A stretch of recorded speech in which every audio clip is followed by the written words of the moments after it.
New York Knicks insider Ian Begley may have just given a timeline on Julius Randle, as it appears that he has talked to people in Randle's camp or something aligned with that, as he said that Julius Randle should be returning to the court this season, which probably means before playoffs, which is definitely a great sign for the New York Knicks. And also, we are going to have some Donovan Mitchell stuff to talk about in regards to his injury. So let's jump right into it, guys. Welcome to Knicks Digest. It's Chris here. Let's do this.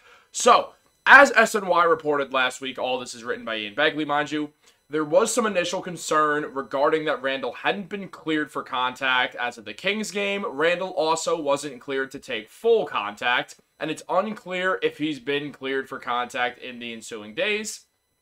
On top of that, Randle has been able to do everything else on the court as he tries to play through this shoulder dislocation. 3 people who we spoke to who are familiar with the situation expressed confidence that Randle would ultimately return to the court. He has been sidelined since late January with a shoulder ailment. Obviously, as we know, that shoulder ailment was the dislocated shoulder. And then also, as Tommy Beer mentions just from Woj the other day, Woj confirmed that it became apparent in recent days that the Knicks did not know the status of Julius Randle moving forwards, and obviously mentioned that that could be a problem. Now, so obviously that's a lot of news to throw at you guys, that Woj didn't believe that the Knicks kind of knew what was happening with Julius Randle. But today, Ian Begley has said he spoke to people who know the situation, who do believe Randle's going to return. And that makes me think 2 things. One, this is not some horrible shoulder injury that's going to derail any real time for Julius Randle next season. The other thing is Julius Randle is clearly injured. Because here's the deal, Steph Curry dislocated his shoulder, and I understand they're different players. Randle uses his shoulders a lot, but he dislocated his shoulder and was then back in around a month. Julius has now been out since January 27th, when Jaime Jaquez Jr. kind of cut him off awkwardly and Randle's shoulder popped out. As of filming this, it's late March 19th. It's coming out on March 19th at night. Julius Randle is yet to return. He's yet to be confirmed that he's doing full contact, and that's going to show one thing. His shoulder's not okay. He's going to need some sort of operation on his shoulder to keep it intact and keep it in place, but he can also work around it. I'm going to guess that he's been doing a lot of work on his shoulder so the surrounding muscles can kind of keep the shoulder in place, but this also feels like it's going to lead to one of those things like when Randle started the year abysmally because he was playing through ankle pain and couldn't drive the same way. If Randle can't get to the hole and be physical, there's a real chance of him not becoming a full liability on the court, but being such this shell of himself, and the Knicks won't care. They'll still run a ton of isolations through him, and that could obviously be a bad sign. Now, also, again, what Ian Begley's saying is that Randle should ultimately return to the court this season. That's what I mean by, like, it might not be that bad. I'm talking worst case scenario with the last stuff I was saying. There's also a chance he comes back and he's fine and he plays through it and maybe it pops out once and it really sucks and it hurts, but you just pop it back in and everything's good. I mean, if Randle was at risk of serious damage, I do believe that the New York Knicks front office would sit him down and be like, look, we understand you want to play. We understand that you are one of the second most important player to the New York Knicks roster. We understand that if we actually want to go to the Eastern Conference Finals, we're going to need you on the court. This is not our year. It has been shown through injuries. We can regroup next season. We might make another trade over the offseason. We'll kind of figure the question marks out outside of you in this playoffs. We'll maybe go to the second round, but Brunson's going to get doubled a lot, and then they're going to force other guys to score the ball who can't do it as efficiently as you if Brunson were to get double teams regardless, which he probably would. Now, because of all that being the case, Julius Randle would probably take that and be like, okay, it makes sense.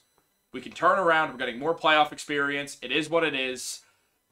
I'll sit. I'll get a surgery now, so I'm totally ready for next season, so everything runs smoothly. But they haven't told him that. If they knew his shoulder was so damaged to the point where they would have to shut him down, he would have gotten surgery and been recovering already. So clearly that's not what happened. He would have gotten surgery pretty soon after, so the Knicks would hope he could return if they make a deep enough playoff appearance. But they didn't do that, which shows that Julius Randle could come back, and he could be good enough, like 75, 80, 85, 90, 95 even % of Julius Randle despite the shoulder injury. Again, it's his right shoulder. It's not his left one, so it's not the lead one, though he does use his entire body weight to force his way to the hole. So regardless, one of his shoulders being hurt is a problem, but it might not be the end of the world. The Knicks obviously need him back if they want to make a run to the Eastern Conference Finals. So hopefully they make the right decision here. I don't want to punt on the season either. And it's not fully punting. It's not like we're shutting down Jalen Brunson. No, we're shutting down Julius Randle and saying, hey, how far can Brunson take this team without another All-Star? Just so we know,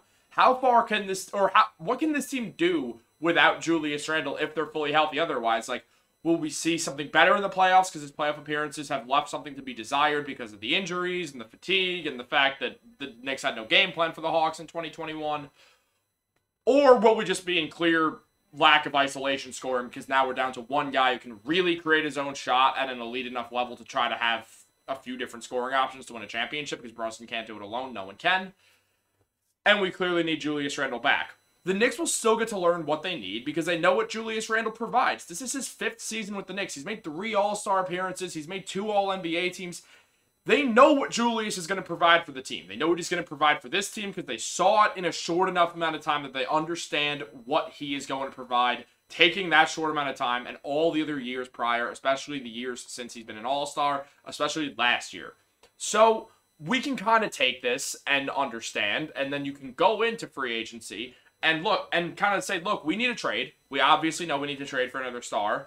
This is the type of player we need. The type of player is XYZ, and we learned that from the playoffs. We learned that from we know what Julius Randle is going to provide us regardless. So we need this type of player. Whatever that type of player is, I'll be honest, none of us really have a great idea. The reason because we have not been to the playoffs with this unit yet. We were only in the playoffs with a much different team that involved RJ Barrett and Emmanuel Quickly, not OG Anunoby and Precious Achiuwa and Burks and Bogdanovich. Like, things have changed. I get they're not going to play too many minutes, but still. And Deuce McBride being an actual rotational player in the playoffs. These are stuff that we're just not going to have the answers to until this team plays in the playoffs. And because of that, we're probably not going to win the NBA Finals because this team doesn't fully know everything about itself yet. And usually it takes a few or at least one top 7-game series to understand what your team is and what your identity is. The Knicks don't know their identity as of today because of these injuries since the trade. They're going to have to learn that in the playoffs. Even if they're not fully healthy, they'll find a way to learn it. Now, just quick note, Julius Randle, 24 points per game, 9 rebounds, 5 assists, shoots 47% from the field, 31% from 3. Obviously, all those numbers were going up as the season went along because he started slowly. So if you're thinking, oh, we don't need Julius, he sucks in the playoffs, give it a rest. He's played injured, or he's been fatigued, or he's been getting double-teamed by the Hawks the entire time because the Knicks had one scoring option in Randle. Pretty simple to me. Now, also something else to mention, just in regards to the Knicks placement, is that Donovan Mitchell is out of the lineup for at least another week, as he did get a nasal fracture, which sounds painful, to the Houston Rockets on March 16th, and missed the team's next game. Obviously, he had a medical procedure done, and then now will be reevaluated in approximately 1 week. You never like to see a guy go down with an injury, especially Donovan Mitchell, because I think most Knicks fans really like Donovan Mitchell. I know I do, and it's terrible. But don't get me wrong, the Knicks need to win these games now because what the Knicks did to the Cavs was, hey, we're going to make Darius Garland become a shot creator. And guess what Darius Garland can't really do at an elite level like Donovan Mitchell? Create his own shot. So, pretty simple. You just hopefully see the Cavs kind of fall in the standings because they clearly need Donovan Mitchell to be good. That's been proved before. It'll be proved again in the playoffs because Donovan is really that good. He's that guy. But we might now have a chance to take this 3rd seed, and as we just kind of move on and look more into this, the Knicks may be without a combination of Anunoby and Randle for at least a few more games. Also, great side note about Randle. Just, only a few more games. We know that about OG probably.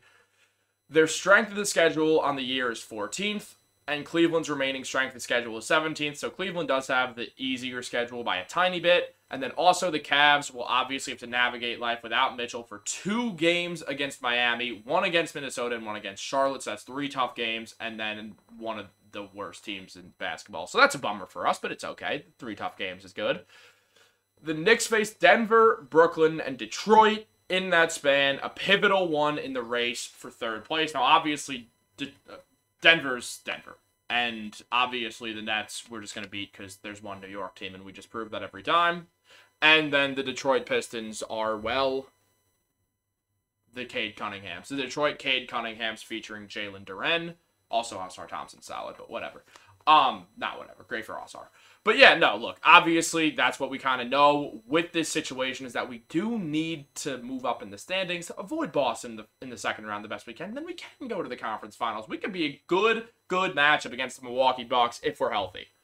And if you look at the seeding right now, the New York Knicks are still projected to end in the 4th or 5th spot. 34% goes each ways for that.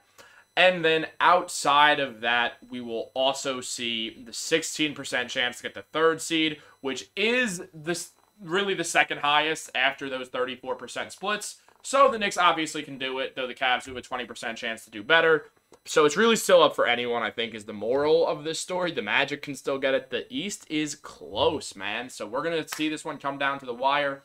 Comment down below your thoughts on Julius Randle. Can the Knicks get the 3rd seed?